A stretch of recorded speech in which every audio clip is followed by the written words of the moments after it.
cineinc.com। Police, अदालत और इंसाफ, आप सुन रहे हैं सिने इंक की ये पॉडकास्ट सीरीज। नमस्कार, मेरा नाम परवेज आलम है। सीरीज के आज चौथे और आखिरी एपिसोड में आप सुनेंगे इंडियन जुडिशरी यानी कि भारतीय न्यायपालिका की मौजूदा समस्याओं पर चर्चा। सन 2020 के अखबारों पर एक नजर दौड़ाइएगा तो आपको अंदाजा हो जाएगा कि भारतीय पुलिस और न्यायपालिका, इन दोनों की क्षमता और विश्वसनीयता पर संगीन सवाल उठे हैं। इंडिया जस्टिस रिपोर्ट दो बड़ी राष्ट्रीय समस्याओं की तरफ हमारा ध्यान खींचती है। एक्सेस टू जस्टिस, मतलब ये कि इंसाफ तक सबकी पहुंच, और दूसरा बड़ा इसका फोकस है देश के न्याय दिलाने वाले संस्थानों पर कि भारत में जस्टिस डिलीवरी के जो इंस्टीट्यूशंस हैं उनकी इस वक्त क्या हालत है और उन्हें किस तरह की चुनौतियों का सामना करना पड़ रहा है। Former chief justice of India MN. Venkatachaliah ने इस रिपोर्ट की प्रस्तावना लिखी है। रिपोर्ट कहती है कि पुलिस, जुडिशरी, जेल और लीगल एड से जुड़े सभी संस्थान गंभीर समस्याओं से जूझ रहे हैं। भारत सुरक्षा के मामले में ऑर्डर एंड सिक्योरिटी की टेबल में 111वें स्थान पर है। सिविल जस्टिस में देश का नंबर 97 पर पहुंच गया है और क्रिमिनल जस्टिस में भारत 77वें मकाम पर खड़ा है। इस प्रोग्राम में भारत के जाने माने एक्सपर्ट्स बताएंगे कि न्याय, जस्टिस या इंसाफ की यह हालत अब बेहद खतरनाक मोड़ पर पहुंच गई है। क्यों? इंडिया जस्टिस रिपोर्ट 2019 की चीफ एडिटर माया दारूवाला। जब आपको कहना है कि 30 मिलियन केसेस आपके पेंडिंग है, तो वो आपकी जजमेंट हो गई है ना। 23 मिलियन केसेस क्रिमिनल के बैकलॉग में पड़े हुए हैं, कोई 5 साल से ज्यादा, कोई 10 साल से ज्यादा। तो इसका मतलब है कि जो जनता है वो अपने आप से कहेगी कि हमारे लिए कोई सिस्टम नहीं है, हमारी रक्षा के लिए कोई सिस्टम नहीं है। कहाँ जाएंगे आप? आपके प्रिजन्स में 70% जो पॉपुलेशन है, 70% पॉपुलेशन आपकी प्रिजन में अवेटिंग ट्रायल है। इसका मतलब है कि वो निर्दोष है जब तक कि उनकी ट्रायल नहीं हो। तो आपका प्रोसेस ही पनिशमेंट हो गया ना। जिसके पास ताकत है, जिसके पास पावर है, वो जरूर इस्तेमाल करेगा। आप विरोध करेंगे तो आपको अंदर डाल देंगे। विरोध करेंगे तो अंदर डाल दिए जाएंगे, मतलब जेल की हवा खाइए। ये थी टाटा ट्रस्ट की एडवाइजर और इंडिया जस्टिस रिपोर्ट की editor Maya Daruwala. India justice report note करने की बात यह है कि ज्यादातर सरकारी संस्थानों द्वारा उपलब्ध कराए गए सार्वजनिक डेटा पर आधारित है। इसमें 18 बड़े और दरमियानी साइज वाले राज्यों और 7 छोटे राज्यों की न्याय दिलाने वाली कैपेसिटी या क्षमता का पूरा जायजा लिया गया है। इंडिया जस्टिस रिपोर्ट को तैयार करने में देश की कई बड़ी गैर सरकारी संस्थाओं ने मिलकर काम किया है। उनमें से एक कॉमन कॉज भी है। कॉमन कॉज की researcher Radhika Jha. India justice report में हमने देखा कि देश के 10 राज्यों में 5 में से एक मुकदमा ऐसा है जो 5 साल या उससे ज्यादा समय से चल रहा है। जैसे कि हमने पुलिस में देखा, हमारी जुडिशरी भी वंचित समुदाय के हित में काम नहीं करती। सरकारी आंकड़ों के हिसाब से जो अपराध दलित, आदिवासी, महिलाओं या बच्चों के खिलाफ होते हैं, उनके कन्विक्शन रेट कम होते हैं। इसका मतलब कि जो अपराधी को सजा मिलने की संभावना है वो इन मामलों में काफी कम होती है बाकी मामलों के मुकाबले। इसके अलावा वो मुकदमे अक्सर ज्यादा लंबे भी चलते हैं, और दोनों पुलिस में भी और कोर्ट में भी। हालांकि जुडिशरी में कोई आरक्षण नहीं है, लेकिन सुप्रीम कोर्ट के जजों के बारे में अगर हम बात करें तो फिलहाल सुप्रीम कोर्ट में 31 जज हैं, जिसमें से 26 सवर्ण हैं, इनमें से 12 ब्राह्मण हैं, और जो बाकी के 5 जज हैं उनमें से एक क्रिश्चियन है, एक दलित है, एक मुस्लिम है और 2 ओबीसी है। फिलहाल सुप्रीम कोर्ट में 2 महिलाएं हैं। इसके अलावा भी कुल मिला के भी जुडिशरी में जितने जज होने चाहिए उससे काफी कम है और वैकेंसी काफी ज्यादा है। हाई कोर्ट्स में जज के लिए 4 में से 1 पद खाली है। महिलाएं जुडिशरी में तकरीबन 27% हैं, लेकिन ज्यादातर ये महिलाएं सबऑर्डिनेट कोर्ट या हाई कोर्ट के नीचे वाले कोर्ट में सीमित हैं। जज का जो पद है उसके खाली होने की वजह सिर्फ फंड्स की कमी या पूंजी की कमी नहीं है, बल्कि हमारे जुडिशरी का जो इंफ्रास्ट्रक्चर है वो भी काफी बुरी हालत में है। मार्च 2018 के डेटा के हिसाब से जितने जज हैं उनके लिए अभी तो कोर्ट रूम काफी है, लेकिन अगर जो सैंक्शन स्ट्रेंथ है, मतलब कि जितने जज के पद सरकार ने बनाए हैं, अगर उनको पूरी तरीके से भर दिया जाए तो हमें 4000 से ज्यादा कोर्ट रूम्स की कमी पड़ेगी। मुकदमे में फैसला होने में हमारे देश में लगभग इतना समय लग जाता है कि कुछ लोग कहते हैं कि अगर एक मुकदमा सबऑर्डिनेट कोर्ट से होते हुए हाई कोर्ट और फिर सुप्रीम कोर्ट तक जाए तो उसका फैसला आने में तकरीबन 20 साल तक लग जाएंगे। किसी के मुकदमे का फैसला अगर 20 साल में होगा तो जरा सोचिए वो जिंदगी के अपने उन 20 सालों में क्या करेगा। अदालतों के कितने चक्कर काटेगा, कितने वकीलों के दफ्तरों पर दस्तक देगा, कितना पैसा खर्च करेगा, पल भर सोचिए। अब जरा राधिका झा से उदाहरण या मिसाल भी सुन लीजिए। 1982 में सरकार ने एक हल्दी बनाने वाले के खिलाफ मिलावट का केस दर्ज किया था। इस अपराध की सबसे ज्यादा दंड है 6 महीने की। इस मुकदमे में हाई कोर्ट ने आरोपी को 1 महीने की सजा दी और 500 रुपए का जुर्माना भरने का फैसला सुनाया, लेकिन इस साल 2020 में सुप्रीम कोर्ट ने आरोपी को बरी कर दिया। इस छोटे से मामले में फैसला आने में 38 साल लग गए। ये तो एक तरह का केस हो गया, लेकिन जो डिले है, जुडिशियल डिले है, उसका कुछ लोगों के लिए ये बहुत ही ज्यादा खतरनाक और उनकी जिंदगी पूरी तरह से बदल देता है। जैसे मैंने आपको बताया कि मोहम्मद आमिर खान ने अपनी किताब में लिखा था कि कैसे उन्होंने 14 साल तक एक झूठे मामले में आतंकी उनको मान लिया गया और उनको जेल में रखा गया। 2012 या 13 में जाकर उनको रिहाई मिली और उनको अक्विट किया गया। राधिका झा, बात यही नहीं कि मुकदमों की सुनवाई में साल लग जाते हैं। आए दिन आप अखबारों में पढ़ते हैं कि पुलिस हिरासत में अभियुक्तों या मुलजिमों के साथ हिंसा भी होती है, यानी कि कस्टोडियल वायलेंस।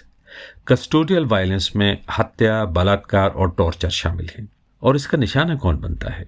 वकील और दक्ष नाम की ऑर्गेनाइजेशन के संस्थापक हरीश नारासप्पा। कस्टोडियल वायलेंस भी हम सिर्फ गरीब, सिर्फ मार्जिनलाइज्ड और सिर्फ रिलीजियस माइनॉरिटीज इन पे ही करते हैं, इसमें कोई डाउट नहीं है।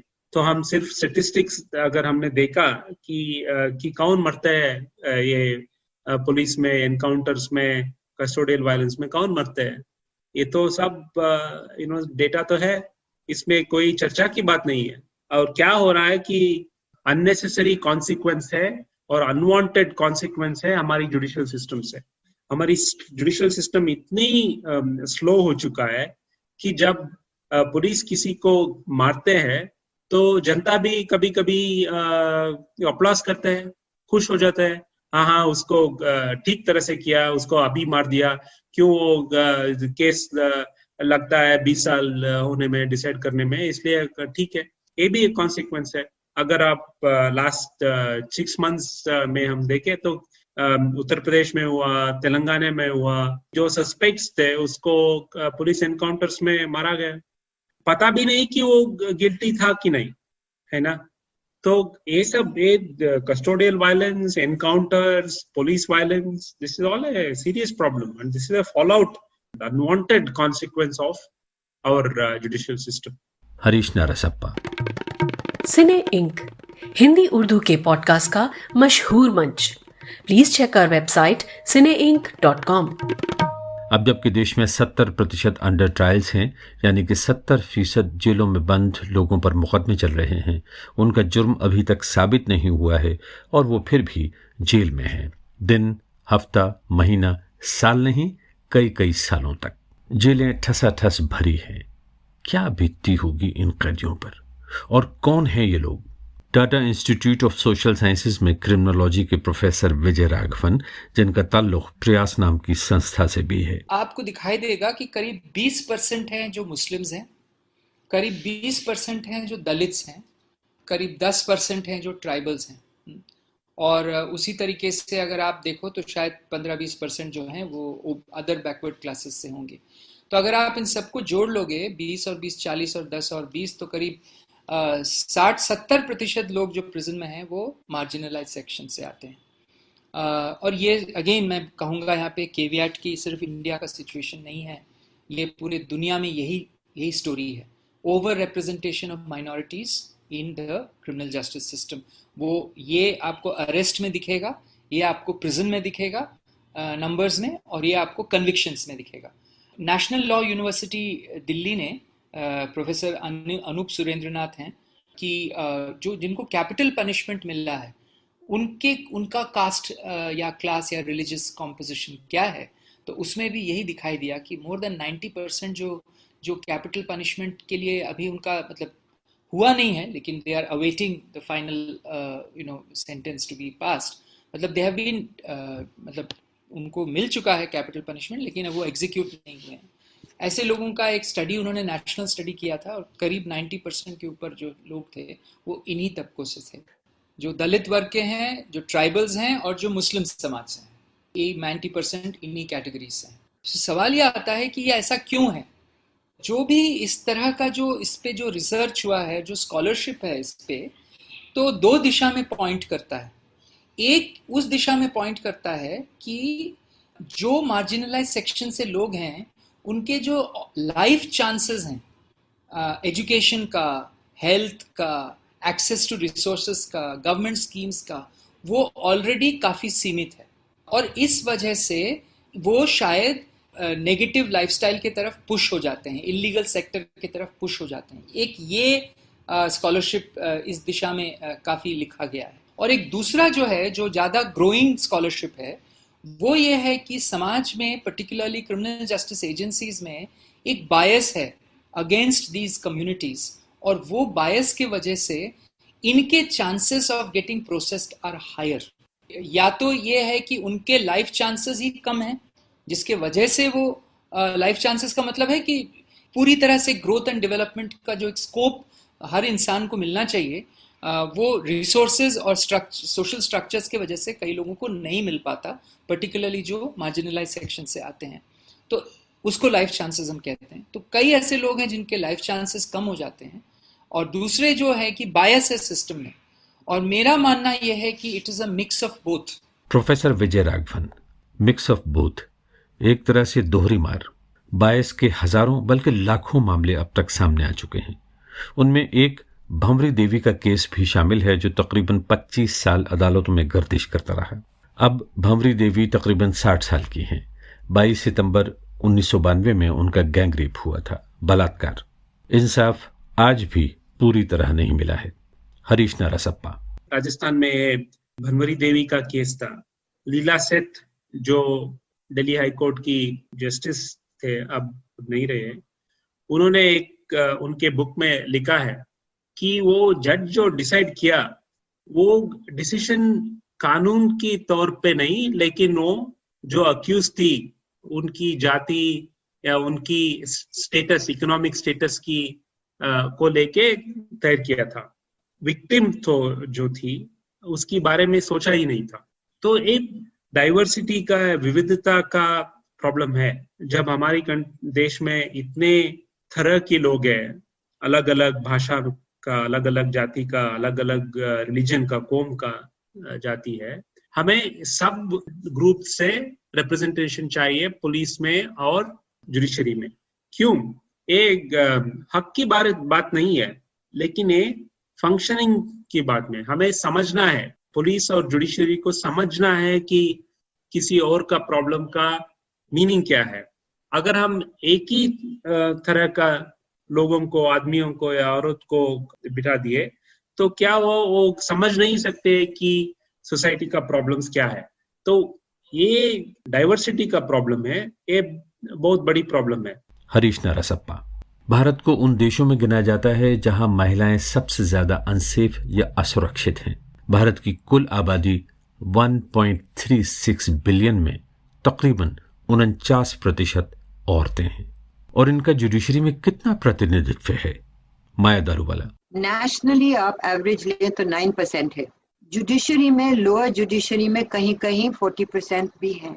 ऊपर के दर्जे में आप देखिए तो बहुत कम हो जाते हैं, सिंगल डिजिट्स में आ जाते हैं। तो नंबर्स की बात नहीं है, डिस्क्रिमिनेशन की बात है, capture of one kind of person की बात है। आप नेशनल ह्यूमन राइट्स कमीशन में देखिए, दूसरे कमीशंस में देखिए, जब सिफारिशें आती हैं वो कहती है there should be at least one woman. अरे Why should there be at least one woman? Why not 100% women?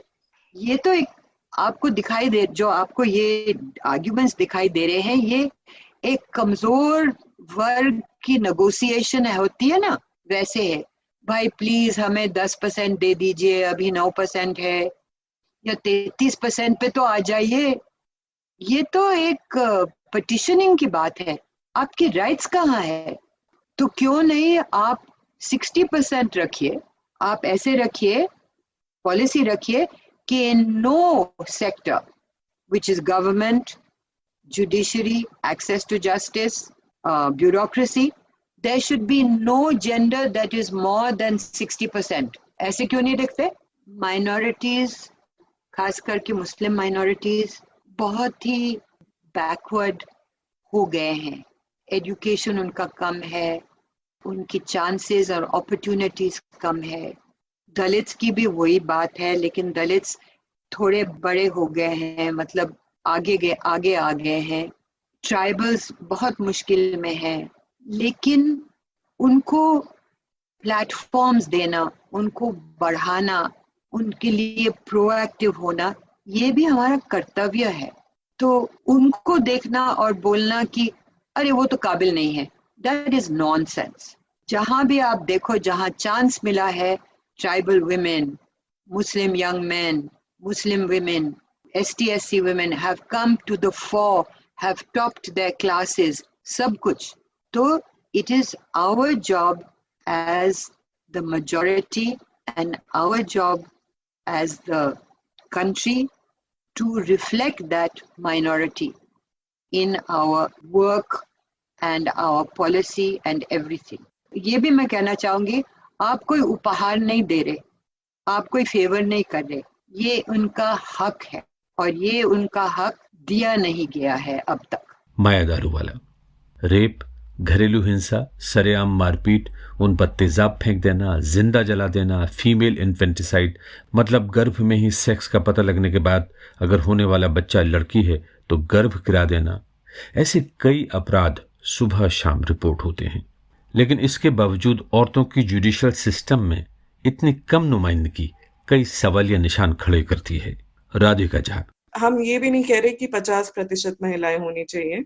हम सरकार का खुद का आंकड़ा इस्तेमाल कर रहे हैं कि वो 33% महिलाएं पुलिस में दर्ज करवाना चाहती हैं। तो अगर 33% महिलाएं उसी रेट में बढ़ती रहें जैसे वो पिछले 5 सालों से बढ़ रहे हैं, तो कई सारे राज्यों को हमारे आंकड़ों के हिसाब से 100 से ज्यादा साल लग जाएंगे सिर्फ 33% महिलाएं दर्ज करने में पुलिस में। इससे हमको सरकार का कितना, मतलब उनका इंसेंटिव इस तरीके के काम के लिए वो भी दिखता है। उनका कितना, मतलब सिर्फ कह देना या एक गाइडलाइन निकाल देना काफी नहीं है, उस तरफ वो लोग काम कर रहे हैं या नहीं, वो इससे साफ साफ दिखाई देता है। कई जगह पे बहुत ही उल्टे लक्षण भी पाए जाते हैं, जैसे केरला जैसे राज्य में महिला पुलिस काफी ज्यादा संख्या में है बाकी राज्यों की तुलना में, लेकिन जो ऑफिसर लेवल पे महिलाएं हैं वो पिछले 5 सालों में केरला में कम होती जा रही है, जबकि उसको आइडियली उसको ऊपर जाना चाहिए। तो इस तरह के जो हम ट्रेंड्स देखते हैं उससे यही साबित होता है कि जो कैपेसिटी है वो पहली बात वैसे ही काफी बुरी है, और दूसरी बात कई जगह पे ऐसा लगता है कि सरकार इन चीजों के ऊपर काम करने का कोई मतलब उनकी इच्छा भी जाहिर नहीं होती इस डेटा के हिसाब से। राधिका झा, सिने इंक हिंदी उर्दू के पॉडकास्ट का मशहूर मंच। Please check our website cineinc.com। Police अदालत और इंसाफ नाम की इस पॉडकास्ट सीरीज में अब तक हमने ये बात जान ली है कि भारत में पुलिस, जेल, लीगल एड और जुडिशरी में सुधारों की सख्त जरूरत है। अब मसला ये है कि शुरुआत कहां से हो। हरीश नारासप्पा, पहला ये है कि जो डे टू डे ऑपरेशंस है जुडिशरी में, उसमें कुछ रिफॉर्म्स होना चाहिए, क्योंकि हम जो भी कोर्ट जाते हैं तो उनको पता होता है कि हर दिन हर कोर्ट में 70, 80, कभी कभी 100 केसेस लिस्ट होता है। सबको पता होता है कि इट इज ह्यूमनली इम्पॉसिबल कि 5 घंटे में 100 केसेस का सुनाई हो। तो 100 केसेस को लिस्ट नहीं करना चाहिए, सिर्फ 30 केसेस को लिस्ट करना चाहिए और उसका डिसाइड होना चाहिए, मीनिंग जो जिसके लिए वो हियरिंग हो रहा है वो होना चाहिए उस दिन, अनसर्टेनिटी नहीं होना चाहिए। तो वो पहला रिफॉर्म एजेंडा है कि सर्टेनिटी ऑफ ईच हियरिंग पहला, और दूसरा इतना केसेस लिस्ट करने का जरूरत नहीं है, क्योंकि क्या होता है कि हर महीने में एक केस को 4 बार लिस्ट करते हैं, ये जरूरत नहीं है। अगर महीने में एक बार, लेकिन जब भी लिस्ट होता है तो वो जिस कारण को लिस्ट हुआ है वो हियरिंग होना चाहिए, वो पहली बात है। डेली ऑपरेशंस जब एफिशिएंट होते हैं तभी हम एक डिलेस का इशू टैकल कर सकते हैं, वो पहली बात है। 2, कैपेसिटी इशू, क्योंकि हमारे देश में अब ना 21,000 जजेस है सबऑर्डिनेट कोर्ट्स में, उसमें अब सिर्फ 18,000 काम कर रहे हैं, 3,000 करीबन वैकेंसी है। तो वैकेंसी सबको फिल करना है और जज स्ट्रेंथ को भी थोड़ा सा इंक्रीज करना है। इस बारे में बहुत स्टडीज हुआ है और फॉर्मूला भी है कितने और जजेस को अपॉइंट करना है, ये सब अब क्लियर है, कोई कंफ्यूजन नहीं है कि कितना जजेस चाहिए और हमें कितने स्टेट्स में, क्योंकि सम स्टेट्स में यू नीड मोर जजेस, सम स्टेट्स में you don't need so many more जजेस, राइट। तो ये दूसरा बात है। तीसरा बात है जो न्यूज़पेपर्स में, मीडिया में जो सेंसेशनलिज्म हो रहा है कि ये हाई कोर्ट जजेस और सुप्रीम कोर्ट जजेस को किस तरह से अपॉइंट करते हैं, क्योंकि जो सबऑर्डिनेट जुडिशरी है वहां पे एग्जाम किया जाता है, फिर अपॉइंटमेंट होता है डिस्ट्रिक्ट जजेस और लोअर जजेस को, लेकिन हाई कोर्ट जजेस और सुप्रीम कोर्ट जजेस को अपॉइंटमेंट प्रोसीजर इज सेपरेट। इसमें थोड़ा सा रिफॉर्म होना चाहिए और appointment process should become more transparent. Harish Narasappa, और भी कुछ ऐसी बातें हैं जिन पर लोगों का ध्यान कम जाता है, जैसे कि भारतीय अदालतों और जजों की भाषा, जो अक्सर एक आम मुवक्किल के ऊपर से निकल जाती है। माया दारूवाला, जज साहब अंग्रेजी नहीं समझते, लेकिन उसके जो जजमेंट्स लिखना है वो अंग्रेजी में लिखता है, और जो तेलुगु में लिखता है तो उसका मुंसिफ ट्रांसलेट करता है अंग्रेजी में, जो कि मुंसिफ को भी अंग्रेजी नहीं आता है। फिर अपील में जाती है और अपील में सारा कुछ अंग्रेजी में है, तो बेचारा मुवक्किल तो उसको समझ ही नहीं सकता। तो कहीं ना कहीं आपका जो ट्रायल है वो बिल्कुल बिना आपके इंटरफियरेंस चलता रहेगा। मेरा ऑब्जर्वेशन है कि आप ये जो अदालत है उसकी जो रीति है, रिवाज है, लैंग्वेज है, वो क्लाइंट बिल्कुल समझता नहीं है।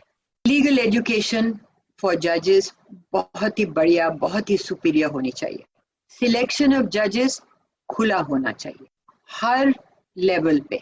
जजेस की जो परफॉर्मेंस पे ऑडिट जो है वो भी होनी चाहिए उनकी जजमेंट्स को देखते हुए। ऐसे नहीं है कि आप आज क्या होता है, जज का नाम जाता है, उनकी सिक्योरिटी क्लियरेंस होती है, वो सिक्योरिटी क्लियरेंस क्या है किसी को समझ नहीं है, लेकिन सिक्योरिटी क्लियरेंस बहुत शानदार भी हो, उसकी कैपेसिटी और कैपेबिलिटी क्या है, उनकी प्रेजुडिसेस क्या है, उसको देखना है। Transparency must be there 100%। फिर ये जो डिस्कशंस होती जा रही है, should there be a judicial collegium, should there be the national judicial, जो भी है उसका नाम है, if it is closed and it is with the government or has the executive on it or is independent as they call it in the Supreme Court and the High Court, you will always have these difficulties. There has to be a performance indicator for judges just like there is for any management cadre. माया दारूवाला, हर भारतीय दुनिया भर में एक बात बहुत ही गर्व से कहता है कि हमारा देश दुनिया का सबसे बड़ा लोकतंत्र है, वर्ल्ड्स बिगेस्ट डेमोक्रेसी। तो एक डेमोक्रेटिक कंट्री की सबसे बड़ी महत्वाकांक्षा या एस्पिरेशन होती है समाज में सबकी बराबरी और सबके साथ बराबर का इंसाफ।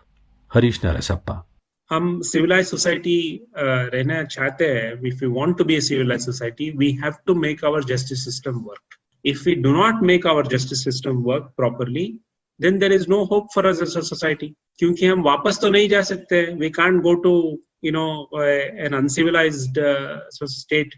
इसलिए we have to make this an issue of national importance. We have to bring it to the center. इसके बारे में डिबेट्स होना जरूरी है और जुडिशियल रिफॉर्म्स की मुद्दे को हम सेंटर में लेके आना चाहिए, सोसाइटी की प्राइम डिबेट्स में लेके आना चाहिए. This goes to the very existence of our society, but we should not lose hope and we have to bring this issue to the centre of political debate.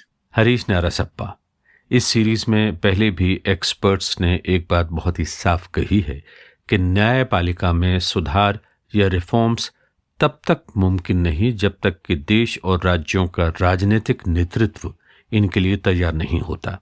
Bharat की आज़ादी के बाद से अब तक पुलिस और न्यायपालिका में सुधारों के मामले पर भारत की पूरी पॉलिटिकल लीडरशिप सुस्त नजर आती है.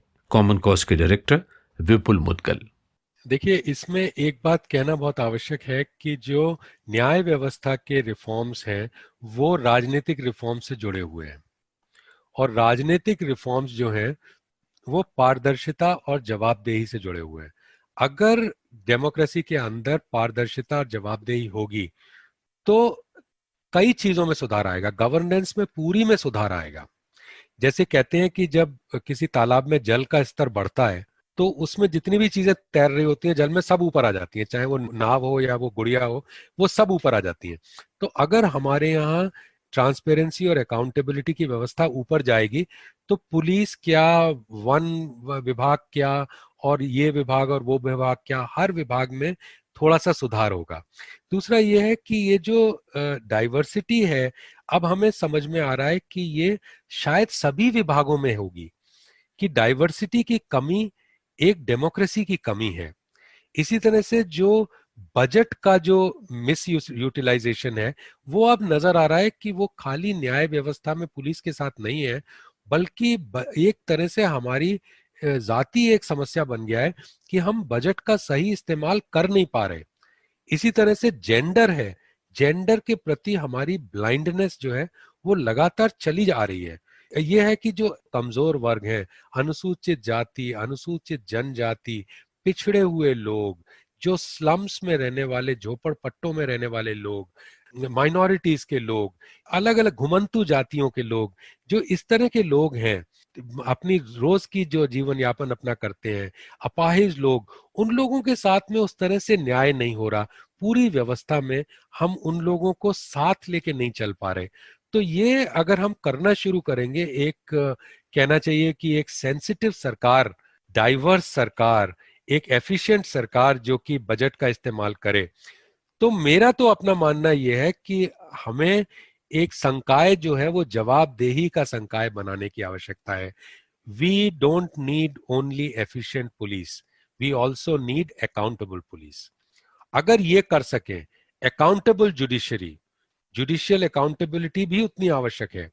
इसी तरह से accountability of governance, accountability in elections, accountability in politics, तो वो अगर हम उसकी तरफ ध्यान दें, लगातार उसका अध्ययन करते रहे और उसमें सुधार करते रहे. विपुल मुदगल. पुलिस अदालत और इंसाफ नाम की इस पॉडकास्ट सीरीज में पुलिस और न्यायपालिका के क्षेत्र में काम करने वाले भारत के कई बड़े विशेषज्ञों से बार बार एक ही बात सुनने को मिली है कि पुलिस और पूरे अदालती निजाम या जुडिशियल सिस्टम में कैपेसिटी या क्षमता पूरी नहीं है. खाली पदों पर फौरन नियुक्तियां होनी चाहिए.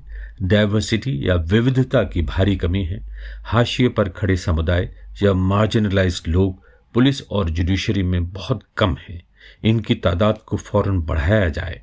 जजों और संस्थानों की कार्य प्रणाली में ट्रांसपेरेंसी या पारदर्शिता की कमी है, इसे दूर किया जाए. और अगर ऐसा नहीं होता तो फिर भारत सिर्फ कागज पर ही लोकतंत्र कहलाएगा. सिने इंक की इस पॉडकास्ट सीरीज को आप तक पहुंचाने में हमें जिन संस्थानों की ओर से भरपूर सहयोग मिला है वो हैं common cause, Tata trust, Tata institute of social sciences, commonwealth human rights initiative, Daksh और प्रयास. आप सबका बहुत बहुत शुक्रिया. पूरी सीरीज पुलिस, अदालत और इंसाफ सिने इंक की वेबसाइट cineinc.com पर मौजूद है. इसके अलावा इस पॉडकास्ट को आप एप्पल, स्पॉटिफाई, गूगल पॉडकास्ट, जियो सावन वगैरह कई बड़े पॉडकास्ट प्लेटफॉर्म्स पर भी सुन सकते हैं. अगर आप इस पॉडकास्ट पर कोई कमेंट करना चाहते हैं तो फेसबुक, ट्विटर, इंस्टाग्राम पर आकर बहस में शामिल हो सकते हैं या फिर हमें ईमेल भेजिए post@cineinc.com, post@cineinc.com. परवेज आलम को इजाजत दीजिए. नमस्कार. आप ये पॉडकास्ट लंदन के मशहूर डिजिटल हब सिने इंक के माध्यम से सुन रहे हैं। हम फेसबुक, इंस्टाग्राम, ट्विटर, यूट्यूब के अलावा और दूसरे कई प्लेटफॉर्म्स पर भी मौजूद हैं। मुमकिन हो तो वेबसाइट पर भी तशरीफ लाइए cineinc.com।